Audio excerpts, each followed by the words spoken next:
YCP అధికారంలో ఉన్నప్పుడు హద్దు పొద్దు లేకుండా ఇష్టం వచ్చినట్లు రెచ్చిపోయిన సినీ నటుడు పోసాని కృష్ణమురళి ఇప్పుడు గుంటూరు మెజిస్ట్రేట్ ముందు ఆవేశంతో ఊగిపోయారు. తన తప్పు ఉందని తేలితే మెడ నరికేయండి అంటూ రెచ్చిపోయారు.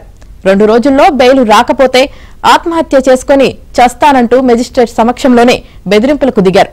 జడ్జిని ఎమోషనల్ బ్లాక్మెయిల్ చేశారు.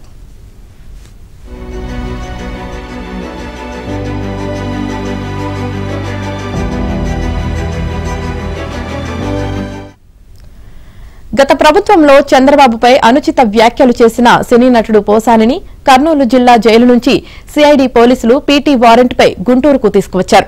ప్రస్తుతం తనకు 70 సంవత్సరాల వయసని, ఇప్పటికే 2 సార్లు స్టంట్స్ వేశారని, గొంతుకు పెరాలసిస్ తరహా రోగం వచ్చిందని, ప్రతి 3 నెలలకు ఒకసారి ఆసుపత్రికి వెళ్లి పరీక్షలు చేయించుకోవాలని జడ్జికి పోసాని చెప్పారు.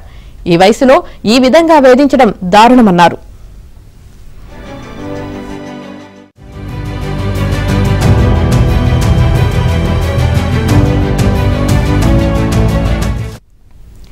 పోసానికి 14 రోజుల రిమాండ్ విధిస్తూ మెజిస్ట్రేట్ ఆదేశించారు. దీంతో ఆయన్ను గుంటూరు జిల్లా జైలుకు తరలించారు. పోసానిపై తెనాలి, బాపట్లలో కూడా కేసులు నమోదయ్యాయి. ఈ కేసుల్లో ఇప్పటికే పీటీ వారెంట్లు తీసుకున్నారు.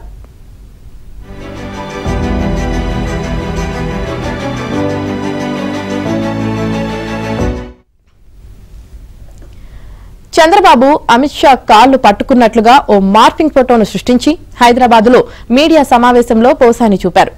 చంద్రబాబుపై తీవ్ర వ్యాఖ్యలు చేశారు. చంద్రబాబుకు ముస్లింలు ఓట్లు వేయొద్దంటూ పిలుపునిచ్చారు. ఈ వ్యాఖ్యలపై బండారు వంశీకృష్ణ అనే వ్యక్తి గత ఏడాది అక్టోబర్ 9న సిఐడి అదనపు డీజీకి ఇచ్చిన ఫిర్యాదు మేరకు పోసానిపై కేసు నమోదు చేశారు.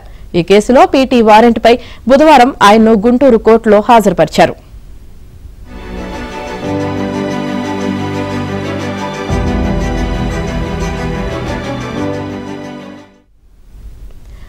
చంద్రబాబును అసభ్య పదజాలంతో దూషించారంటూ మంగళగిరి సిఐడి పోలీసులు నమోదు చేసిన కేసును కొట్టివేయాలని కోరుతూ పోసాని అత్యవసరంగా హైకోర్టులో పిటిషన్ దాఖలు చేశారు. ఈ వ్యాజ్యాన్ని లంచ్ మోషన్ గా స్వీకరించింది. పోలీసుల తరపున పబ్లిక్ ప్రాసిక్యూటర్ లక్ష్మీనారాయణ వాదనలు వినిపిస్తూ పిటిషనర్పై మంగళగిరి కోర్టు పీటీ వారెంట్ జారీ చేసిందని, పోలీసులు వారెంట్ను అమలు చేసి పిటిషనర్ను అరెస్టు చేశారని తెలిపారు. పీటీ వారెంట్ అమలైనందున క్వాష్ పిటిషన్ను కొట్టివేయాలని కోరారు. న్యాయమూర్తి ఈ వాదనలతో ఏకీభవిస్తూ పిటిషన్ను కొట్టివేశారు.